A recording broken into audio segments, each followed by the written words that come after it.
All right, so we're going to pick back up with inverse matrices. We talked about how inverse matrices are opposites, just like 2 and -2, or 1/2 and 2, and how when you multiply those together, you get the identity matrix. So the next thing we need to talk about is how do you actually find the inverse of a matrix? And as I mentioned at the end of the last video, that only square matrices will have inverses, but not all square matrices have inverses. So what I'm saying is that it has to be square. It has to have the same number of rows as columns. So the same number of rows as column, same dimensions. And if it does, it might have an inverse. And we'll talk more about that in just a minute. All right, on page 197 up at the top, you will see the definition of an inverse matrix. And it says that if matrix A has little a, little b, little c, and little d, then the inverse of a to the -1, will equal 1 over little a times little d minus bc on the outside of the matrix, and on the inside of the matrix, d, -b, -c, and a. And so this is how to find the inverse of a 2 by 2. If you want to find the inverse of a larger square matrix, then you have to take pre-cal next year, and we'll learn how to do that. But we're just going to learn how to find the inverse of a 2 by 2, and to do that, you just use this formula right here. So on the outside, so notice on the matrix A, we have A, B, C, D. So on the outside, you're just going to kind of cross multiply. A times D minus B times C is on the outside. And don't forget that that's underneath the 1. On the inside, the A and the D trade places. The B and the C stay where they are, but they change to the opposite sign. So if they're positive, they become negative. If they're negative, they become positive. And then you would distribute the scalar on the outside. So let's look at an example. If I have matrix A is 3, 5, 1, 2, and they want me to find the inverse. So I'm going to use this formula right here, and I'm going to put 1 over, and it's A times D, so 3 times 2, minus B times C, so 5 times 1, so A times D minus 5 times 1. On the outside, on the inside, the A and the D trade places, so the 2 goes here and the 3 here. The 5 and the 1 stay put, but they change to the opposite sign. So positive 5 becomes -5, and 1 becomes -1.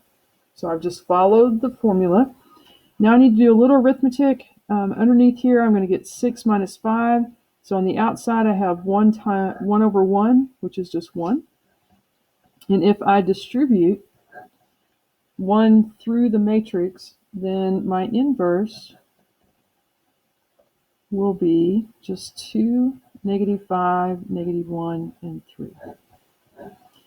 And this will not always be 1 on the outside, and we'll look at one here in just a minute that has a different number there. Sometimes it's going to be a fraction. And so matrix A was 3, 5, 1, 2, and its inverse is 2, -5, -1, and 3. And in our earlier calculations, when we were multiplying, we talked about how if you were to take this matrix and multiply it by its inverse, you should get the identity matrix. So you could multiply those together. If you're really bored, you could multiply those together and you should get the identity matrix. So to find the inverse of 2 by 2, we're going to use this formula right here. And again, in tomorrow's lesson, we're going to learn what we're going to do with this inverse. Today is just what is an inverse and how do I find it. So I would like, I left off a very important piece. Back up here in our formula, this only works as long as AD minus BC does not equal 0. And this AD minus BC is called the determinant. And the determinant cannot be equal to 0 because if you had 0 here, 1 divided by 0 will not work. And so that's how you know if it has an inverse or not. So if the determinant, if this number underneath the 1 is a 0, then it has no inverse, and you would be through with that problem. So let's look at another one. Let's see if we had matrix B was 2, 4, 1, and 3, and they ask us to find the inverse. Then we're going to use our formula, so we're going to put 1 over, and this time I've got 2 and 3 are A and D. I'm going to subtract B times C. On the inside, A and D are going to trade places, so the 3 and the 2 swap. The 4 and the 1 are going to stay put, but they're going to change to the opposite, so it's going to be -4 and -1. Now this time, underneath here, I've got 6 minus 4, so I've got 1/2 on the outside. So now I need to distribute that, and the inverse would be 3/2, -2, -1/2, and -1. And so this would be the inverse of matrix B. And if we were to take these two matrices and multiply them together, we should get the identity matrix for multiplication. And I want you just to leave these as fractions unless you can reduce it. Always reduce your fractions. But if you can't reduce it, don't change these to decimals. Just leave it 3/2 and -1/2. All right. I want you to look at another one. If we had 6, 8, -3, -4, and we'll just call this matrix C. And if we want to find the inverse, we're going to have 1 over 6 times -4 minus 8 times -3 on the outside. On the inside, we'll get -4 and 6 trade places. The 8 becomes negative, and the -3 becomes positive. B and C change to the opposite.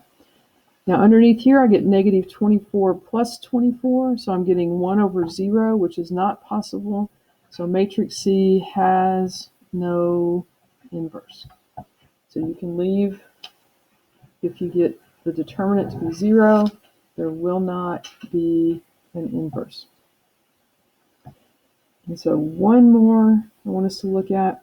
If we have 4, 8, -3, -2, and we'll just call this matrix D, and I wanted to find the inverse of D, then I would have 1 over 4 times -2 minus 8 times -3. Just be very careful with your signs.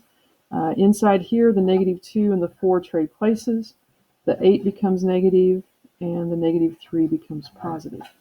Now outside here, I have -8 plus 24, so I'm getting 1/16 as my scalar on the outside. And so when I multiply that through, I'm going to reduce. I'm going to end up with -1/8, -1/2, 3/16, and 1/4. Again, just leave the fractions there. And tomorrow we are going to use inverse matrices to solve matrix equations. Your homework is in Schoology, and it is on a worksheet. And on the front, I want you to do the odd 1 through 9. And on the back of the worksheet, 7 through 10 and 20 through 22. And again, try and take good pictures.